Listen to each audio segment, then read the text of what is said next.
And we, I think, are now live. We are in good one to go. All right. Well, let's start with this with the easy one. Good morning, good afternoon, and good evening, everybody. Welcome to another Wiser conversation with reference to digital healthcare. So this one's going to be a fun one. I'm kind of looking forward to this one. And, yeah, we are. Let's have a look. I'm going to go through a quick agenda and then we'll get everybody to introduce themselves. So an agenda for today, as it was, is put on by the folks at, it's great, isn't it? It's going to ignore the grammar on this one. We're going to have a conversation, obviously, on who's here. Obviously, there are some amazing people that we have here.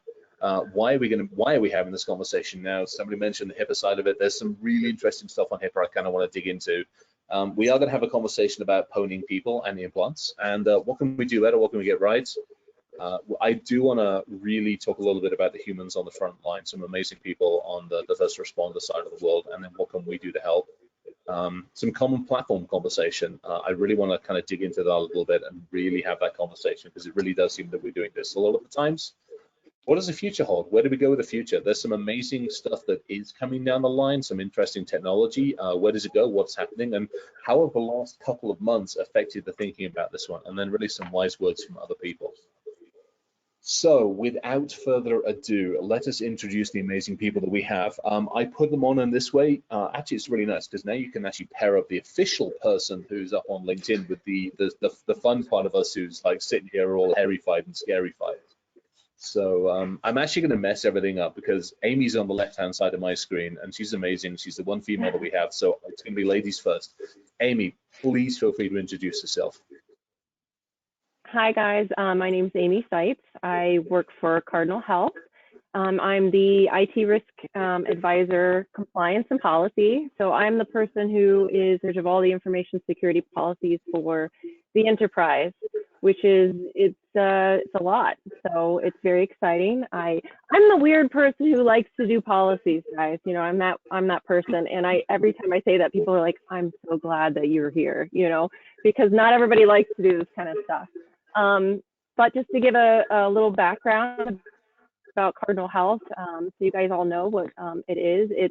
It's really important to know that, you know, Cardinal Health is a big player right now. They are a manufacturer, distributor, heavy in the logistics of the medical supply. So where you hear PPE, which is personal protective equipment, they are one of the leaders in distributing, manufacturing, and things like that. And they're also a leader in the logistics and distribution of pharmaceuticals as well.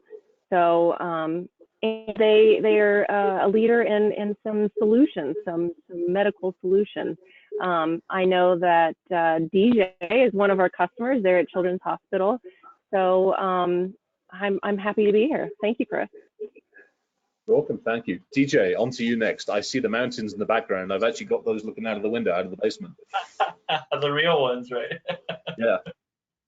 Thank you and welcome, and thank you for having me on. So my name is DJ MacArthur. I'm the Information Security Director, CISO for Children's Colorado. So I manage the Information Security Program over there, the incident response, security operations, as well as the compliance realm of things. And when it comes to IT and that side of the house. Other things that I do is I also teach and develop courses, you know, for Regis and other outside organizations for developing, you know, threat intelligence and things like that. So been quite busy during this time period, especially being in healthcare, you know, it's been quite an amazing time frame at this time. So I won't get too long about it, but I'll go ahead and turn it over to somebody else. Yeah, Aaron, you're up next. I'm just going to basically work that way along basically my little screen that I have up front of it. First of all, thank you for having me as a panelist. I very much appreciate it. My name is Aaron Bragg. My day job is I'm one of the lead information security analysts for Spectrum Health. Spectrum Health is a healthcare system in West Michigan. They have 14 different, probably more than this, I'm going to butcher it, but somebody's going to correct me later from marketing. Over 14 hospitals, and then we also have Priority Health, which is our insurance wing. So that is my day job. I directly interface with the business. My night job, or my part-time community help, is I'm the Director of Professional Outreach at the Cloud Security Alliance of West Michigan, where our whole purpose is to try and make small, medium, and even some large-sized businesses more secure. Nice, awesome. I remember giving a talk at CSA, the one here in Colorado a little bit ago. Ton of fun, absolute ton of fun. All right, hi, everybody knows me. If you don't, hi, it's me, it's Harry, it's scary, it's living in the basement in Colorado. All right, enough about me. Andrew, you're up. Hi, I'm Drew Labo. I'm the principal and owner of RMHG, which stands for Rocky Mountain HIPAA Guru, based here in the Denver, Colorado area. We focus on providing HIPAA privacy and security consulting support for healthcare organizations and also health technology companies. Thanks for having me. Happy to be part of this. Totally. Eddie, last but not least on this one, definitely. And you're in the mountains that are sitting in DJ MacArthur's backdrop, for crying out loud. Well, on the edge of them. Yeah, so I'm Eddie Mize. I'm the CISO and Vice President of Security for the Pinnacle Group.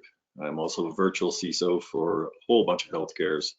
In former life, I was the Chief Information Security Officer for 2 large healthcares full-time, SCL Health and Exempla Healthcare out of Denver, as well as Kansas, California, Montana, and other places. And I've gotten into a lot of interesting situations with Mr. Roberts over the years. My wife's a nurse.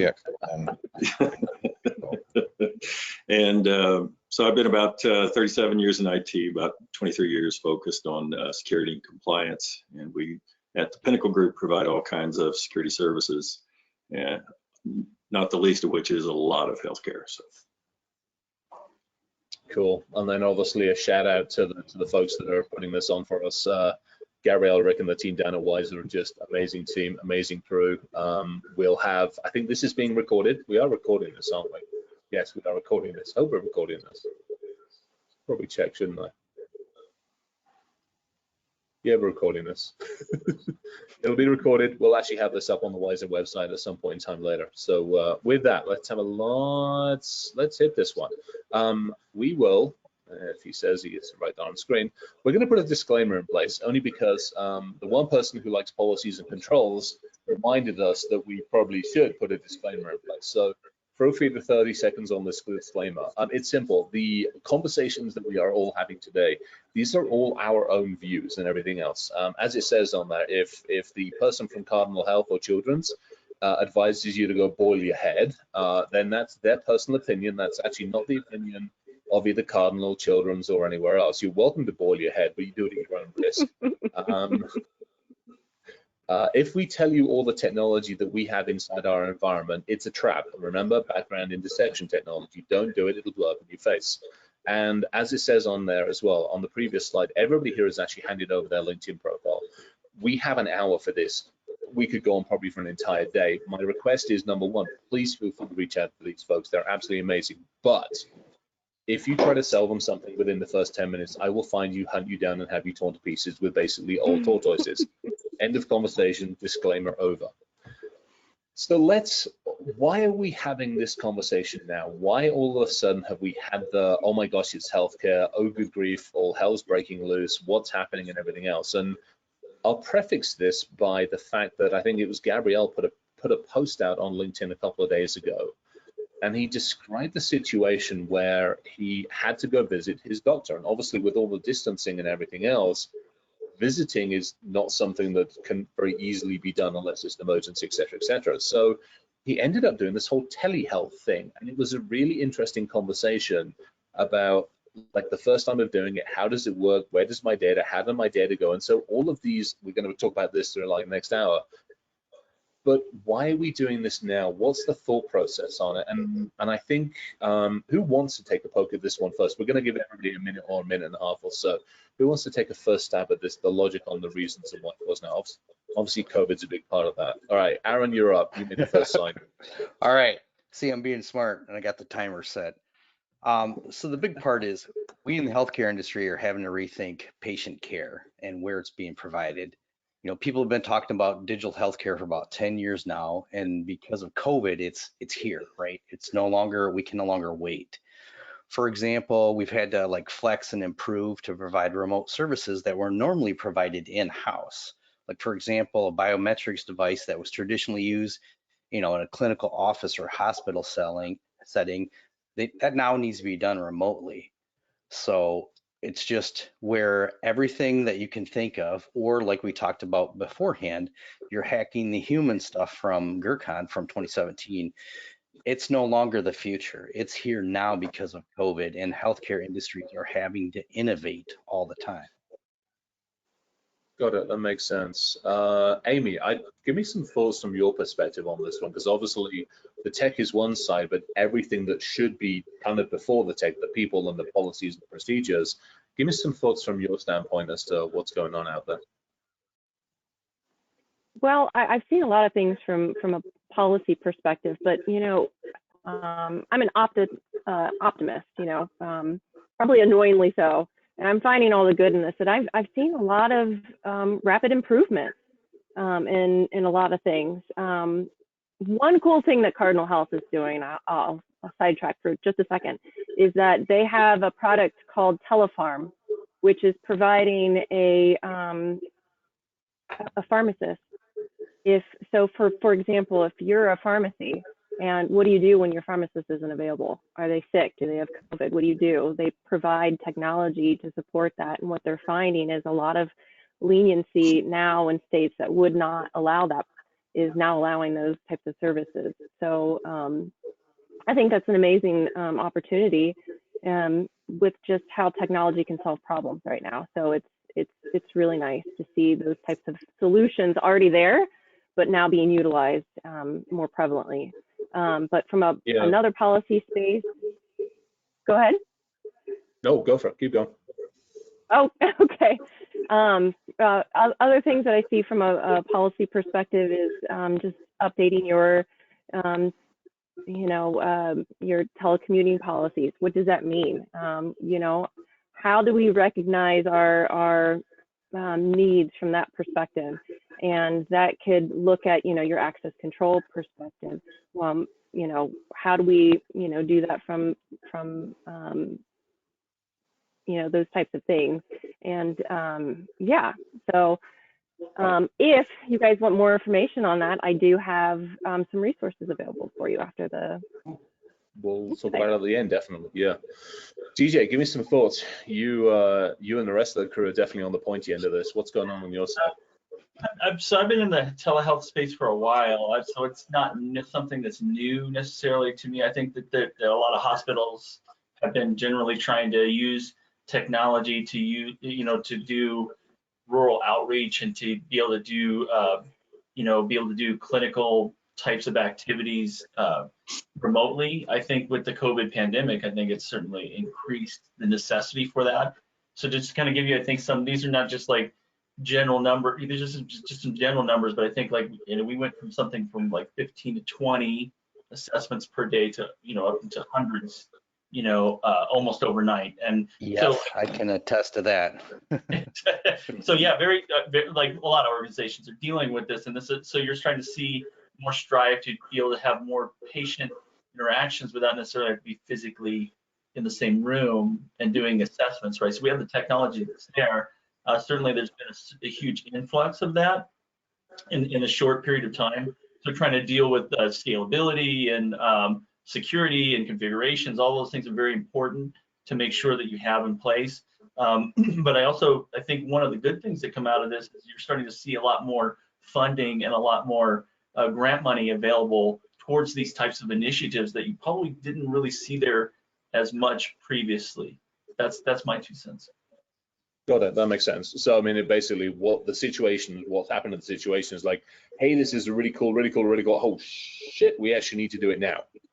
It's a lot of that. Andrew, Eddie. Nice, pretty nice. And when you use it for convenience, but now it's been more a necessity. Got it. Understood. Andrew, Eddie, any thoughts on this one? Go ahead, Drew. Go ahead.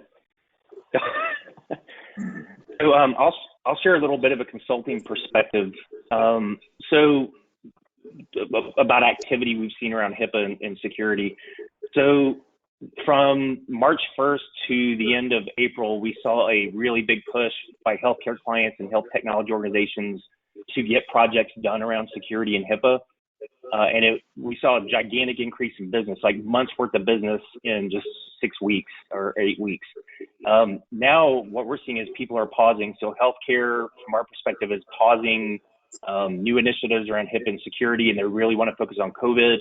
And my healthcare clients are telling me that they're struggling financially because the elective procedures and the normal operations that would generate revenue are dried up because of COVID. So a lot of my healthcare clients are saying if it doesn't get back to normal by midsummer, things are going to get tough. For health technology companies, particularly startups, there was a big push to get mobile health technology in place, particularly with smartphones. And right now we're seeing not a stop, but a pause. My startup clients have said, hey, our funding is starting to dry up. We don't know what this looks like. So for good news, no one is pausing security or stopping security initiatives. It's more of a pause. And I'm hoping we see this summer that starts to break loose a little bit.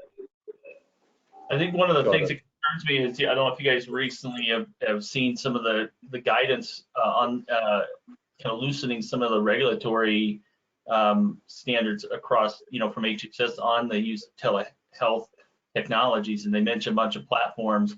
So it's very important because some of those platforms are free, right? So I mean, some of these organizations out there, they get concerned with them just adopting these in desperation or something like that without necessarily going through their due diligence and looking to make sure that they're secure, just because HHS or they see something that says, oh, these platforms are available to use, we should go out and use them. But that doesn't necessarily mean that. I think that strongly encourage you to go and look at your you contact your security teams or make sure you're doing the vetting on those platforms properly. Got it. Yeah, that makes sense. It's back to that. It's something that we've been talking about. We'll catch up on this a little bit, which is we've talked about it a bunch, the shadow IT challenges and how do we deal with those and how much of those are popping up. Eddie and I actually had a brief sort of like conversation. Yeah, don't take away my thunder.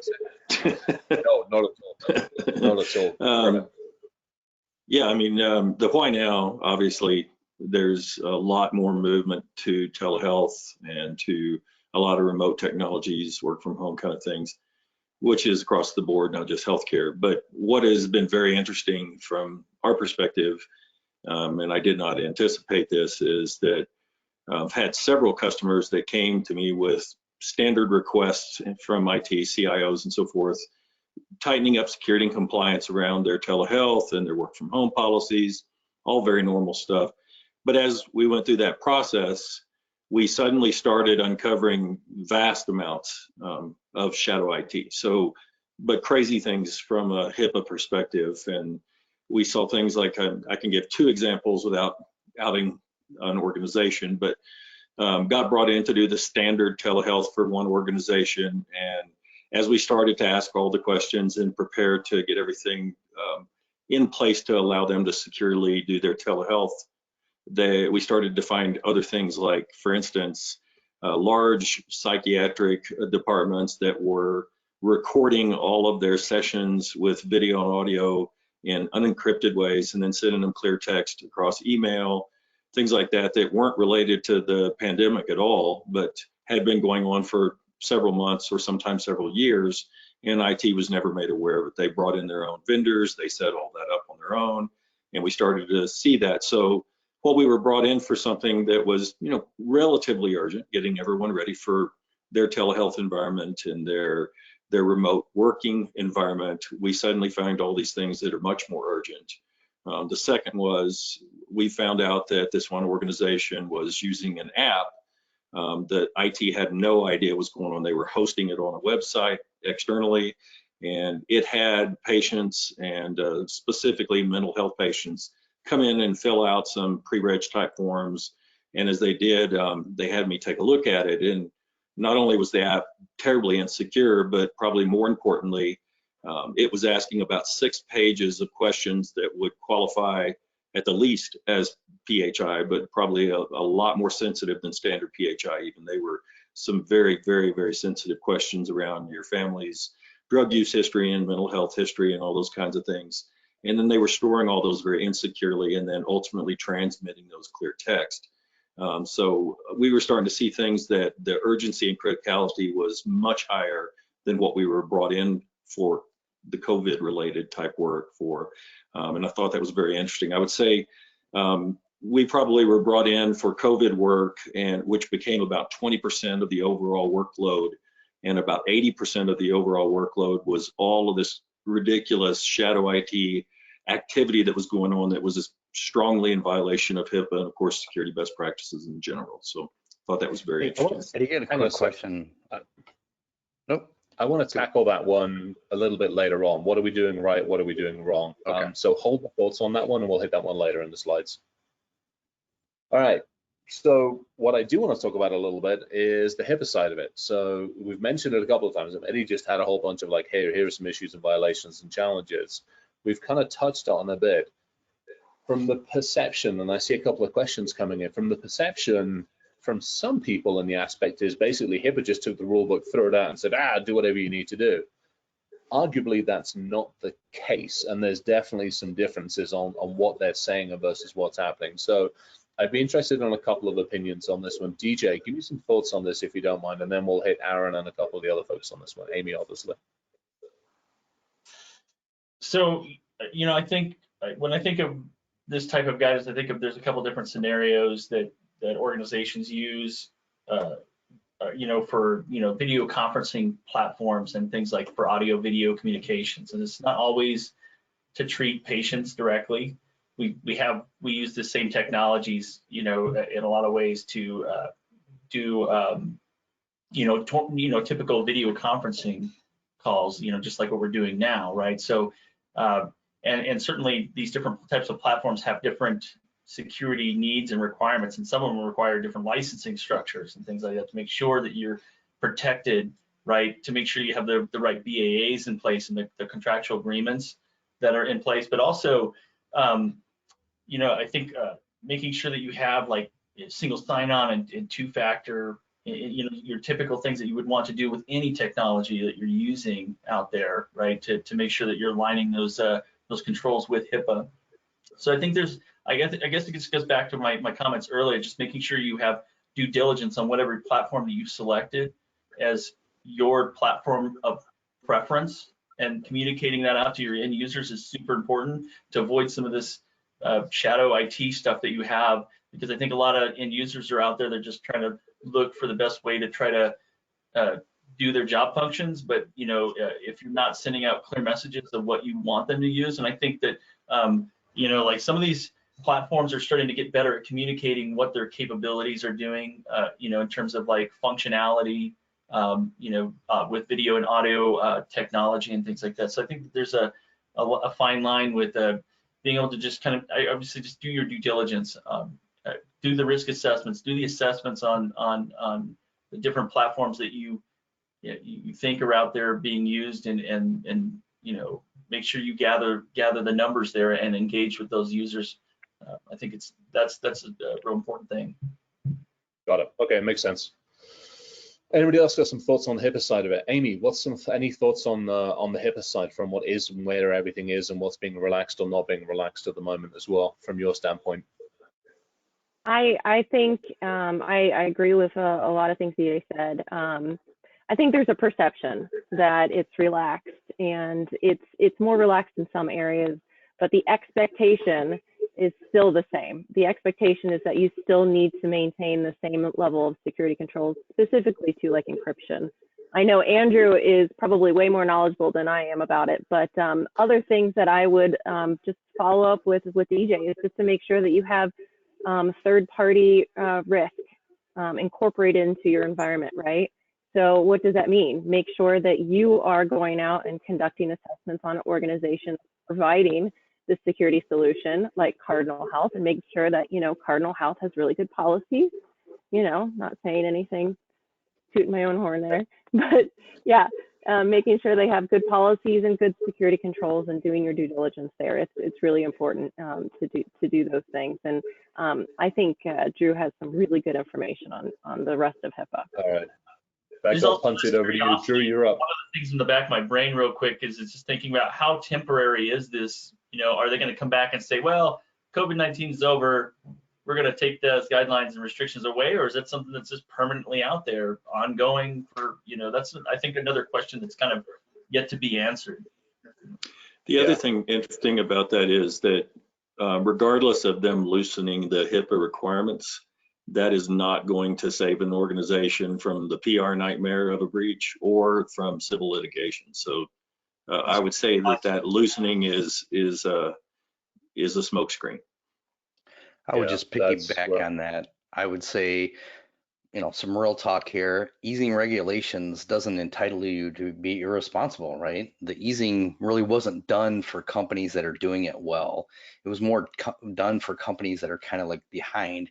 Yes, we're doing things faster, but as people pointed out, you still need to have those compensating controls, or as Amy talked about and DJ talked about, process changes, right, in order to do this properly. Additionally, I think both the business and the vendors need to understand the shared responsibilities they have in place. Just because you have this doesn't mean it's all on, it doesn't mean it's all on the vendor for it's being responsible. Like Eddie just talked about, you're gonna turn over rocks and you're gonna find a lot of cockroaches skittering around, So in essence, while adversity is a fertile ground for innovation, all parties need to understand the risk and then weigh them against the reward. Got it. Yeah, that makes a lot of sense. Definitely. Drew, you got punted a couple of times. Go for it. What you got thoughts on this one? So if you Google HIPAA, HHS, as in Health and Human Services, COVID-19, there's actually a website that has several links straight from the horse's mouth, as they say, about quote unquote relaxing of HIPAA. And if you look at it, the one exception that rubs up against security is around telehealth. And it says you can use well-known non-public telehealth solutions even without a business associate agreement in place if it's urgent. But the guidance says they still expect healthcare organizations to try to get a business associate agreement in place if they're going to do that. And then the rest of the guidance is around, and it all talks about good faith. It says if you're going to do something to follow their guidance, you have to do it in good faith, still try to be secure. And specifically, it says they won't necessarily enforce HIPAA if you have a problem when you follow their guidance. But it doesn't say you don't have to follow the guidance. It just says they might not have a penalty for you if something happens. And to get really specific, it's telehealth around security, but other things are more privacy related around setting up testing centers, around using and disclosing protected health information for public health. So the punchline is HIPAA is not really relaxed, even though there's this perception out there. It's just really specific examles. And I encourage people to go to that website. I was just thinking, if you sign a BAA, like they wouldn't even you got to pay to play a lot of times to, for a third party to even engage and just, take the liability and risk on. Absolutely. Yeah, guys, so just so everybody's aware, I just posted, guys. Just so everybody's aware, I just posted those out there. So Amy sent a couple in, Andrew and a few of the others. So we just posted those out to the entire audience. So thank you, Chris. That hopefully should help. That's some good information to everybody. All right, this one is probably one topic that we could keep on going for a while on that one, but let's have a conversation around this one. I want to switch topics just a little bit. Let's talk about the implants. I think Aaron said something. He mentioned some stuff that we did 2017, which was hacking the human side of it. So this is an interesting one, I think, for where we're going and for where we're being. Back to the telehealth side of it, what data are we dealing with, how are we dealing with it, and what are we going to do with it as we go forward. So I'm interested on this one. It blends in the technology, the human, the policy, and everything else. Aaron, given you were the one that kind of kicked this one off, give me a minute or so on this one, and give me some thoughts. Well, the biggest thing is, kind of we talked about is the patients are going to be home. They're going to be other places. So this is critical data that's going to have to get to the healthcare providers, right? So it's going to be a partnership between like the developers and security and listening to the business needs, right? Because, like doctors are going to say the second it impacts patient care, then I don't want to deal with it anymore, right? Which was fine to do years ago, but you can't really think about that anymore for the things that you talked about. I think I can't remember if it was Drew or Eddie, like in our webinar prep, talked about, well, remember when Dick Cheney had the remote wireless turned off on his pacemaker? These are different things that need to be considered, but sometimes where turning off is not really an option. So you think about maybe like COVID monitoring or sleep studies or something like that, right? Where you have to get that information to be able to give them pertinent information on telehealth. So how are we in the security industry going to think differently with security, right? Like, we still want them to do this, but it's going to be us now to try and figure out those guardrails so that we don't turn it over to you and crank up the pacemaker a little bit.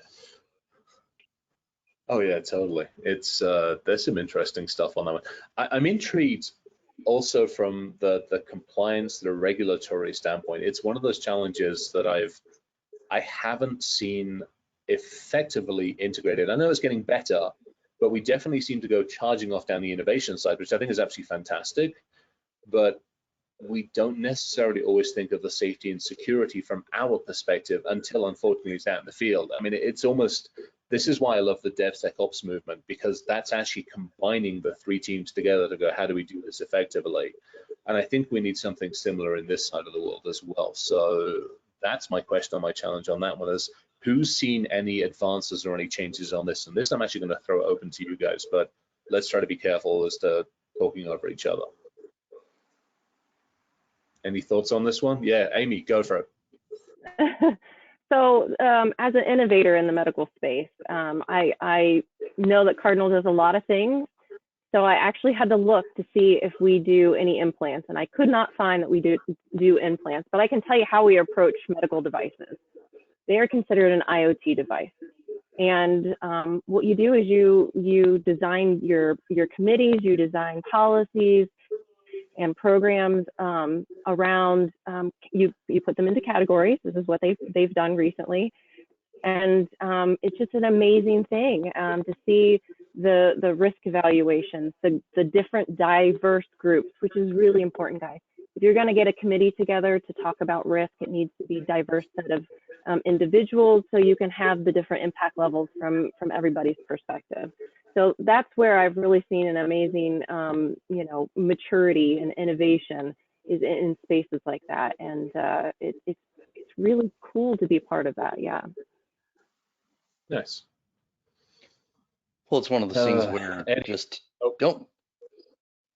Eddie, I can kick it over to go Eddie for a minute. Yeah, Aaron, go for it. You got 30 seconds. Okay. Well, recently the NHISAC formed the MD, I think it's MD Viper Consortium, to where they're starting to talk about medical device security. And more importantly, it was interesting in one of their webinars recently, where basically the government leaders are basically saying medical device manufacturers can't use us as an excuse anymore. Because traditionally it was like, if you're going to make improvements or patching of like implants and other devices, oh, well, we can't do that. We tested it. Regulation says it is what it is. We can't do anything else. We're going to violate everything. It was really nice to recently see changes where the government's like, whoa, wait a minute.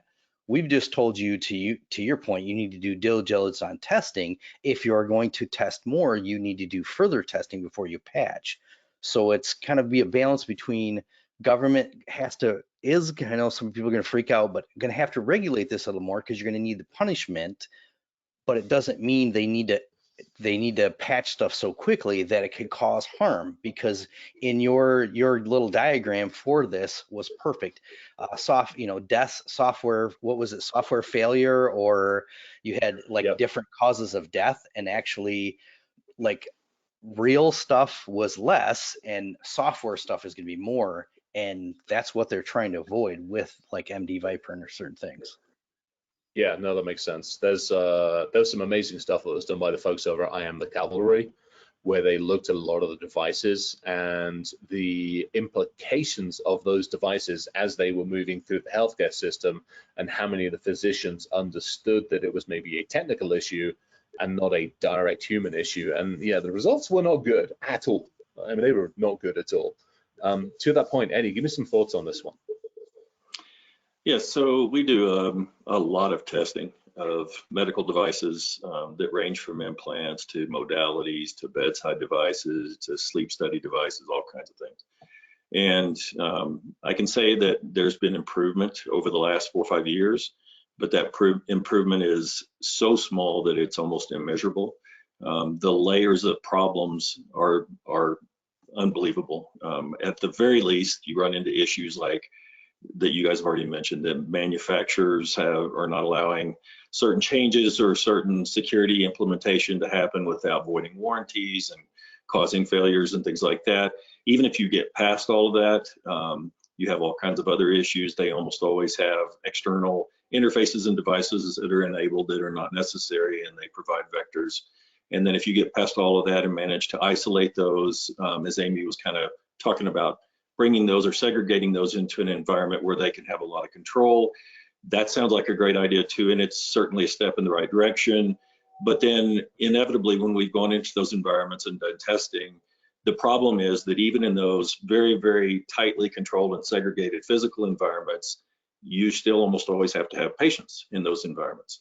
And those patients can be nefarious as well. And so we've done testing where they've done everything as right as they could according to the manufacturer's allowances.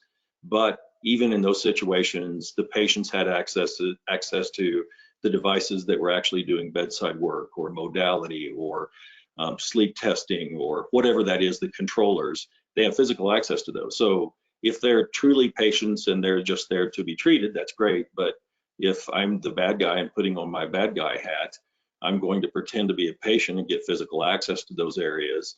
And once I do, it's not even really fun to do the testing because it's so easy to completely control those. Yeah, and there's actually a couple of interesting questions that are coming in. I want Drew to have a take on this one, but Drew, I'm going to set you up on a couple of these if you don't mind.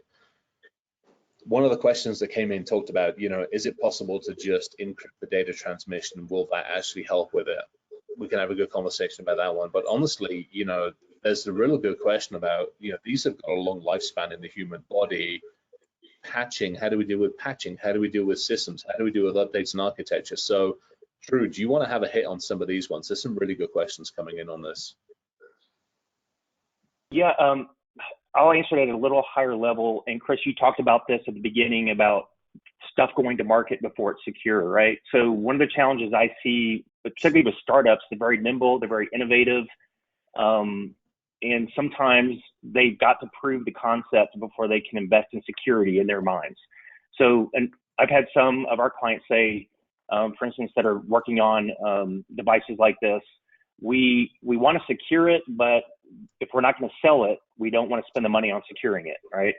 So the challenge is helping them understand it doesn't have to be difficult. You can build security in from the beginning, and it's actually a better way to do it. And once we start working with these startups and they start to see under the hood of what HIPAA really looks like and how simple it can be if you do it right, if you plan accordingly, they really breathe a sigh of relief. But there's this conception out there that you got to sell it before you can secure it because you need the revenue to invest in security. And that scares me.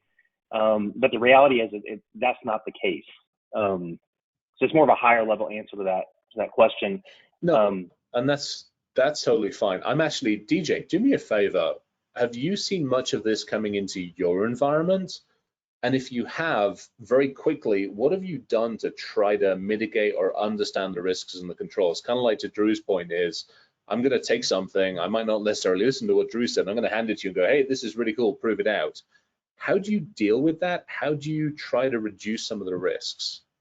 So, I think to Amy's point, having good policies and procedures in place around medical device and IoT equipment and how you purchase that type of equipment, you have to partner with supply chain and risk management and your contractual, your legal and contracts teams, just to kind of make sure that when you're purchasing equipment, that you're properly vetting these vendors, and you can start to build profiles of which vendors that are typically in the space that are showing improvement in an increase in security posture and taking these things seriously, and which ones are just kind of in that sandbox, like what Drew's talking about, right? Where, I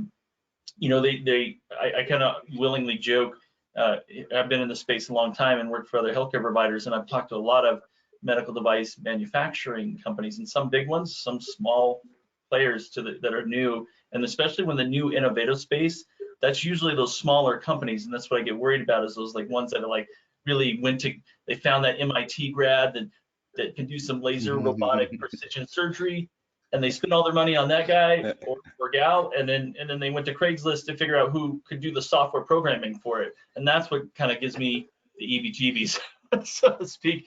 Yeah. So trying to like kind of decipher which ones in the space are really doing that, and which ones like need more special attention. I think the technology for identification and what's on your network has come a long way, and it can even let you know whether there's FDA safety recalls just by doing scans and continual scanning across your network. So there's a lot of cool things I think that can help you not only look at risk, but also look at utilization and see on the fleet of the different types of pumps you have. Are you really using those across your infrastructure? So there's some ROI types of opportunities there, and a lot of platforms, I think, in an emerging space that are out there to take a look at. But by and large, you still need the people to kind of interpret that, and the teams to kind of look at these types of equipment that's across your infrastructure and do something about it, take action. Got it. Anybody else want to hit this one before we bash on the next one? I mean, we could spend an entire flipping session on this, but I note that we have a few other topics that we want to get through. We've got 20 minutes to do it. So want to hit the next one? Yeah. All right. I'll save my advice for the end. Oh, I got some stuff for you in a little bit. We're going to have a long conversation. Actually, this is so actually you can hit this one first.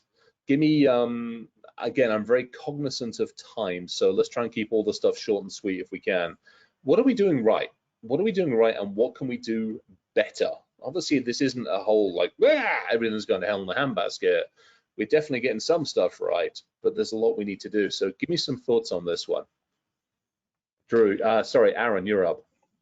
So as much as security's made inroads with working with the business, I think we need to take that one step further. We need to educate the business more on why it's important to involve security, like almost at its inception, right? Because DJ talked about it for a little bit, where DevSecOps is starting to help bridge the gap. But I even challenge business leaders and even doctors to get with security, like almost when you're thinking, right? Like as soon as you have your shower idea, like, don't call me up in the shower, but like the next day at the office, let's have that conversation. Tell me about what you want to do, because it's going to be a lot easier for me to get guardrails right on making that. So one things we're doing right is the business is reaching out, but the thing that we can do better, at least in my opinion, is we need to get involved even earlier. Nice. Yeah. Again, back to the DevSecOps for the healthcare space, or even just taking that whole concept and adding it into the healthcare space, specifically to what Drew was saying. Somebody's got a crackly speaker. Something to what Drew was saying is really getting involved at the initial stages of, the eureka moment, for the better putting it. Mm-hmm. Amy, I'm intrigued from your standpoint on the compliance side of it, and also just the thoughts about, what are we obviously know we're getting some stuff right. Give me some thoughts from this one. What can we do better as well? Well, policy and compliance tends to get, a bad rap, right? Because we're slowing the process down. We're impeding on innovation. So here's my pointers for anybody writing policies. Your policies need to be reasonable. They need to be based on risk, and they need to be based on industry standards. So as long as you have those things set up, then you can work with your policies to make innovation faster and your efficiencies better, right? So I think those are really good practices from a policy perspective. And you need to learn to work with people from a policy perspective. I see a lot of this, right, in the security space. We need to communicate better. That and that. Yeah. Yeah. Yeah. So it's frustrating. Yeah, absolutely. Nice. So Eddie, what you got for us? That's my perspective. Yeah. Nice. Eddie, thoughts on that one? Oh, like I said, I think there's certainly been improvement over the last few years. I'm dissatisfied with the amount of improvement. Obviously, we always want everything improved and fixed right now. I really do like the idea of including security at every level of the conversation from the onset onward, right? And that's with development, but that's also with leadership. It starts there, obviously. And educating leadership in a way that is relevant to them, that they can understand, I think is a good start, because it will trickle down from there. That's probably the best advice I would give, but I'm fairly dissatisfied with the speed of security innovation and security adoption in general. So, okay, to that point, and that's a good one, and I'm take that last point. Drew, give me some thoughts on that for a second. How do we make it better? How do we, I mean, you started talking about getting involved earlier. How do we get involved earlier as a community? What do we do? Because obviously I am the cavalry's done a bunch. As individuals we've got a biohacking village at DEF CON. We have a lot of stuff where we're trying to do outreach. What can we do better? What can we do differently? So my first thought during COVID is everybody needs to relax a little bit. With my clients, they're under the gun, they're pegged, so I've just backed down a little bit, and that's actually bought credibility. I'm letting them focus on what they need to focus on. But a couple of thoughts. When I talk to people about security, I always talk about usability and workflow. I'm always thinking about that and always coming back to that when they're talking about how to secure it. And there are times where someone will have an idea about how to secure something, and I'll say timeout. That's great, but no one's going to want to use this. And that's really key. And then explaining why, because HIPAA said so. We all know that doesn't fly. But I'll give people real world examples that I've seen of what can happen. If I tell them that something needs to be done, I always tell them why. So it's really just be human about it, all right? And be real, I think. Got it. Okay, that's appreciated. DJ, some thoughts on this one again, as from your point, pointy end of the spear and stuff. What are we getting right? What can we do better? So I guess in general, I think being able to share information with each other is beneficial, especially in threat intelligence communities and things like that. Certainly that's, I think, something that we're doing a much better job as, by and large. I do agree with Eddie that you're always in that place where you're not, you're always looking for that pinnacle of perfection, right? But you're always on that journey, and so security is always kind of a moment in time when you look at these types of things, right? And so you're always kind of looking at and where you're at in terms of your security program, and things like that. So give me some thoughts. Give me some thoughts on that one. Okay, so we talk about security programs. We talk about all this stuff. We want to be able to measure this stuff, and this is some of the stuff I think probably a lot of us in this field are working through, which is, Amy comes in and says, "Hey, I've got these policies, procedures, controls." We're all like, "Hey, we've got this weird tech." How do we effectively measure? How do we help an organization understand how to reduce the risk and possibly increase the maturity? Amy, give me some quick thoughts. I'd love some thoughts from you on that one, because obviously it isn't just a matter of saying, hey, here's the policy. How do you effectively measure that policy and how effective it is and then modify it? I want some thoughts on that if you don't mind. We utilize a system that allows us to track anytime we have a policy violation. So I think that's helpful, being able to track deficiencies in that type of sense, and your risk assessments and your security control assessments. And then, from a previous life, I was a security officer for smaller companies, right? So what I would do is I just go in and conduct security control assessments, and then do plan of action and milestones. And then over time, you can determine where you're getting better, and you can track it from that perspective, and in the effectiveness of that. So that I think is helpful. And there's a lot of systems out there that are beneficial from a GRC, which is governance, risk, and compliance, for those who don't know. and they're all over the place, right? From smaller companies to larger companies. But I absolutely recommend using some sort of automated system to help you track those. Before I've used a spreadsheet, Eddie. guys, I'm going to be honest. No, hey, spreadsheets work. That's what I use most of the time. Eddie, I mean, obviously you're doing Yeah. the CISO stuff for a bunch of organizations. How are you helping them track and measure the effectiveness and the risk reduction and maturity stuff? Testing, continuous testing. That's, in my mind, is the only way that you really know them. You can do a variety of other metrics and try to measure that, but in the real world, you need to be testing the results of those and the efficacy of those policies and processes. And if you're not continuously doing that, what happens is you test, they fix it, 3 months later it starts to fade, 6 months later it's gone. So it's continuous testing. Interesting. Yeah, that makes a lot of sense.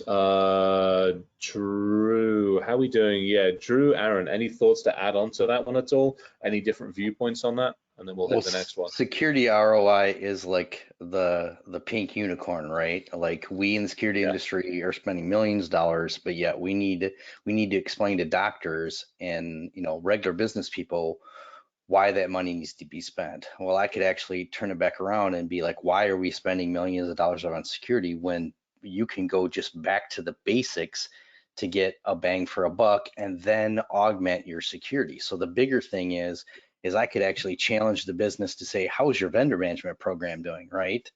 Look at Eddie's example of like the shadow IT. Get back to the basics. Get a big, get your vendor management program, even if it's a spreadsheet like Amy's talking about. Understand who you're working with, and then you could use those to create graphs or different, show different ROI.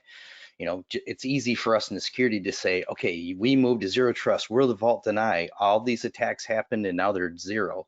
But to a doctor's going to be like, who's running their own small practice, be like, so I have to spend X amount of money to get to this. Like, it goes back to that partnership and explaining to them why they need to spend money here and not here.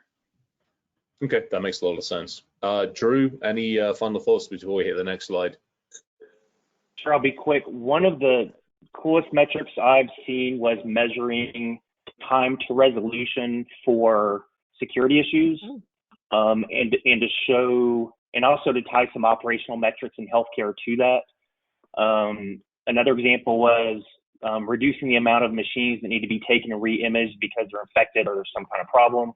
And to tie those operational security things to productivity in the business and operations, to me, is pretty neat, and it really ties it back to why we're here, right? To support healthcare.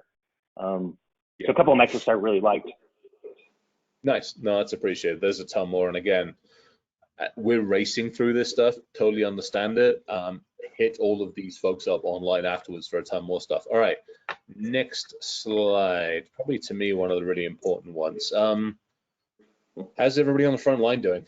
And what can we do to help without getting into the political stuff, without getting into all the other stuff?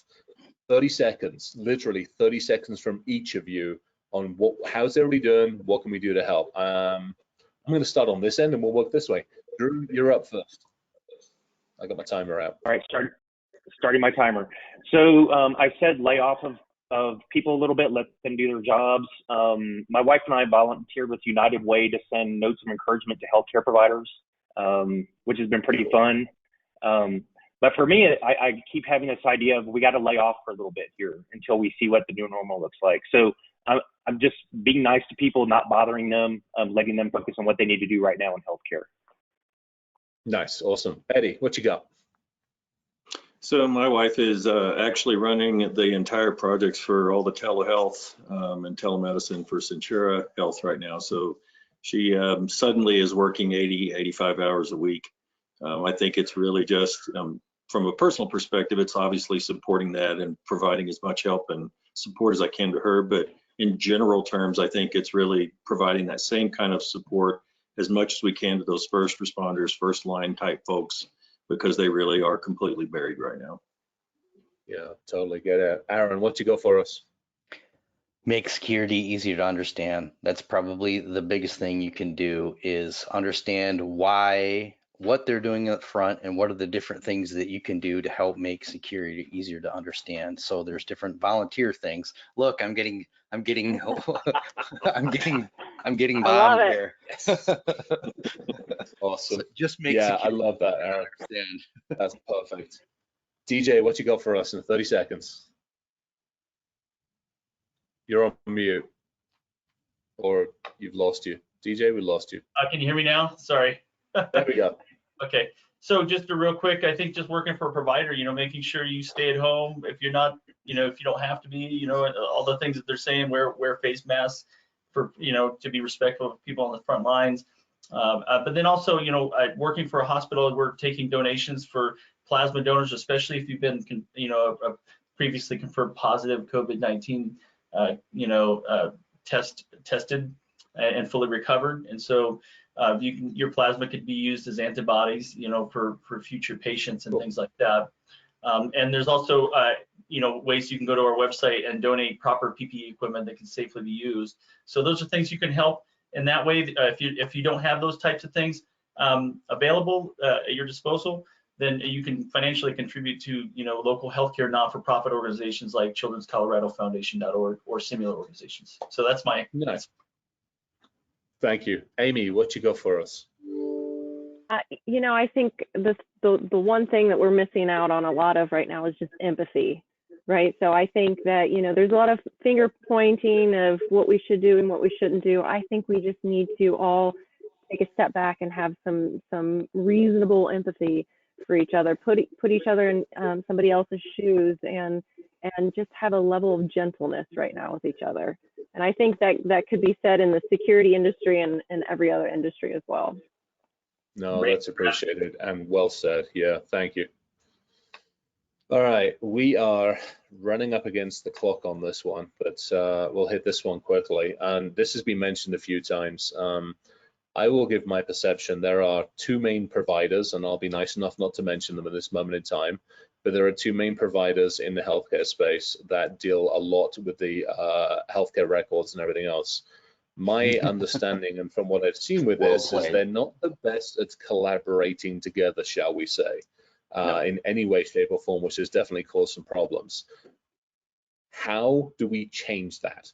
How do we make this more effective? Again, we're coming up against the top.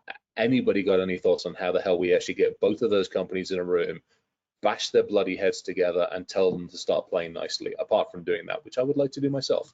Any thoughts on this one? Quick thoughts. Collaboration. More healthcare systems have to collaborate and share information to be able to lean on the 300-pound gorillas that is the EMRs, right? So you have to share. Just a quick example.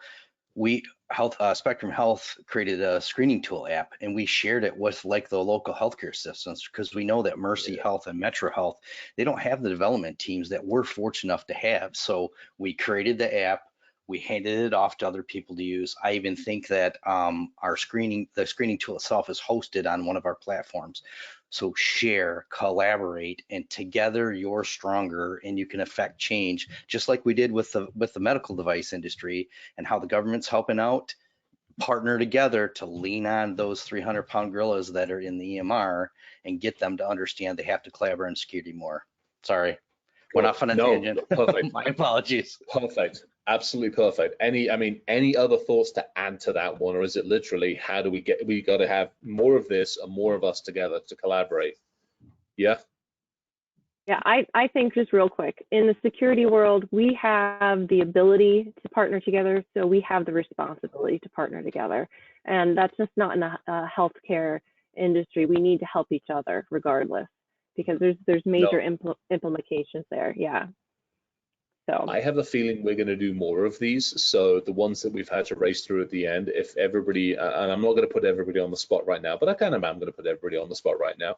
I would love to get this group together again and kind of hit more. There's a bunch of questions. We've hit some, we've not hit others. So don't be surprised if we reach out afterwards and we have another conversation on this. I'd love to say more on this. In fact, we'll probably start halfway down and just keep going on this damn stuff. The future is interesting. We'll just leave it at that. And I think, Aaron, Drew, Amy, DJ, and Eddie have all said the same thing. Communication, collaboration, cooperation, The DevSecOps has got to come into it. I mean, all these different things have to come into it, and it sounds like we've got to work more effectively together.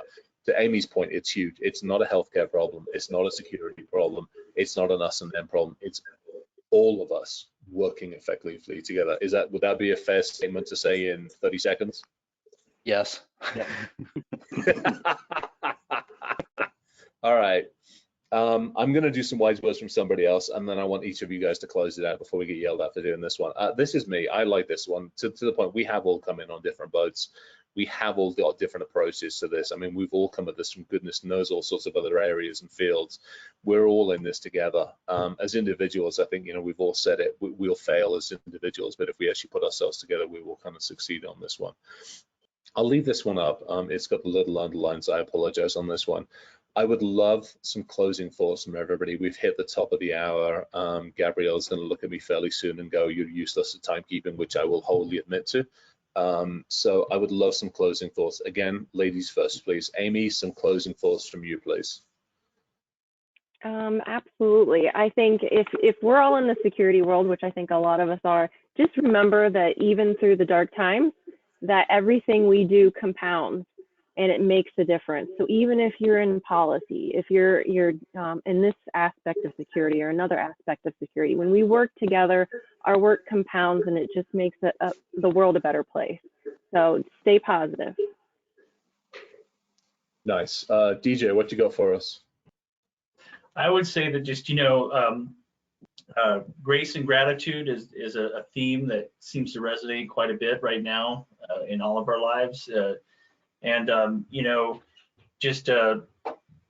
Keeping mind, or just, I would say, in relation to establishing a new normal, we don't know what that is right now. I think everybody, like a lot of organizations are out there just trying to establish what that new normal is, right? And so that would be kind of my closing thoughts on that. Nice, appreciate it. Aaron, what you got for us, sir? I would just say to any doctors or small, medium businesses are listening, look around you and see what local security chapters. We have Cloud Security Alliance, you have IC Squared, you have ISSA. There's got to be something in your state. Reach out to some of these chapters for help to see how they can help secure your healthcare system, and know that there are people out there that are willing to help free of charge, but you got to take their advice with a grain of salt. Yeah, I mean, I'll add more onto that one. I mean, even inside our community, we've got all the regional B-sides. There's, I mean, ISAC, to your point, I mean, there's so much stuff that's out there and the resources are there. I think it's probably our job to also reach back out to those. So don't be surprised if you see even more of us at more of the healthcare kind of forums and stuff like that. So, I mean, I know Eddie's done a bunch of them and everybody here's probably done a bunch. We also need to reach out a lot more effectively as well. But I mean, this is obviously part one of it, and there'll be a lot more. Eddie, sir, what have you got for us on the closing thoughts? Squeaky wheel gets the grease. Right now, there's a lot of distractions with leadership, a lot of things they need to be focused on that are new in their life. But we, as the security and compliance community, have to continually be in front of them with gentleness and with grace and with empathy. But we have to continuously be in their ear and in their face to be able to remind them that security and compliance remains important. Yeah, that's perfect. I love that one. Drew, what you got for us, sir? So in the time it takes to complain about security work could have been done. I'll leave it at that. Perfect. Yep, perfect. All right, I love it. All right, to the audience, to everybody, to the Wiser crew, Amy, DJ, Aaron, Eddie, Drew, thank you very, very much. Apologize, I was probably a bit of a taskmaster on this one, trying to keep everybody. We probably had more questions. We probably could have just dealt with one or two of those questions. Thank you very, very much for having you guys here. Thank you for being here. Thanks for putting up with my kind of chaotic way of organizing and chaotic way of putting this together. Hugely appreciated. I'd love to do another one of these, and thank you. Just stay safe, stay healthy, stay separated, and just please be careful and be good.